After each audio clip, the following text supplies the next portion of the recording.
Album novo arirang ko besali 21 de Mart na undo ko também nos tabahaya di biyaha lo qual ta ng comeback performance qual ta free event paturis nang ko lograya tickets pa sinigi por atende saki na South Korea mas claro tracklist the album akiti un total de just 4 canción na undo ko I'm gonna go over all of them because honestly why not nos tabahaya canción Body to Body, Hooligan, Aliens, FYA 2.0, number 29, Swim, Merry-Go-Round, Normal, Like Animals, They Don't Know About Us, One More Night, Please, and Into the Sun.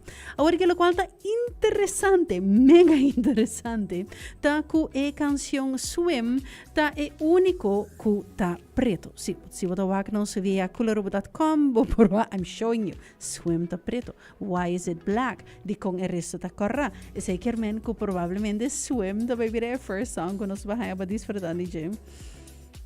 How fun would that be? Y también aún que recientemente nos por ahí información también de que 2 performances na comienzo de lo cual ng worldwide tour también lo stream live en diferentes theaters rond mundo y seguro esa kita ng concierto na South Korea no comeback concert sino un poco después y esa que lo ta live viewing for the Goyang South Korea just un de April y también live viewing de na performance na Tokyo, 18 de abril. Y si nos tiene oportunidad para wake sa akin na Aruba también. I'm just saying. Así na kinos haya más información. Definitely lo compartir sa akin también. Pero how exciting. Siguro sa akin na to para may biyaha ko nanta manda un concierto di nang pa cinema pa siniki masuk claro mas hindi lo por disfrutar di je.